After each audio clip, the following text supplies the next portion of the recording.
The GOP tax plan on the cusp of becoming law diverges wildly from the promises President Trump and top advisors said they would deliver for the middle class, an evolution that shows how traditional Republican orthodoxy swamped Trump's distinctive brand of economic populism as it moved through Washington.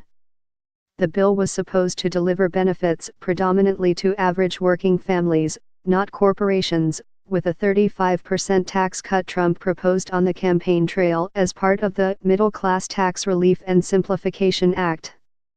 The largest tax reductions are for the middle class, who have been forgotten, Trump said in Gettysburg, Pennsylvania, on October 22, 2016.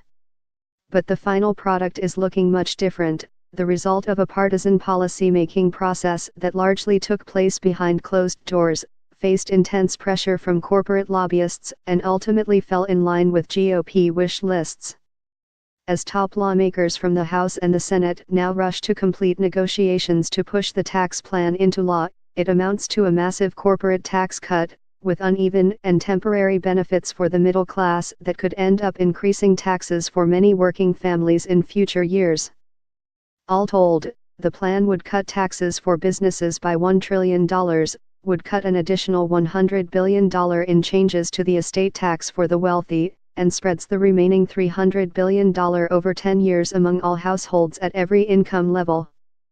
White House officials defend the tax bill emerging from the House and Senate negotiations, saying it follows through on Trump's long-held promise of benefits for the middle class through a combination of exempting more income from taxation, expanding a tax credit benefiting families, and cutting business taxes in a way that will flow through to workers in the form of higher wages.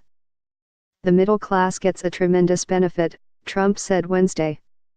Yet a review of more than 40 public statements that stretch back to the 2016 campaign and interviews with key officials in the White House and Congress shows how Trump and his top advisors have continuously prioritized corporate cuts even though they have promised that middle-class cuts would be their focus.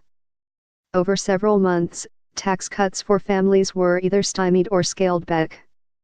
And corporate benefits only grew, a development that increasingly made some Republicans nervous as they saw the bill's true impact.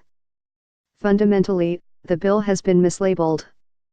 From a truth in advertising standpoint, it would have been a lot simpler if we just acknowledged reality on this bill, which is it's fundamentally a corporate tax reduction and restructuring bill, period, said Rep.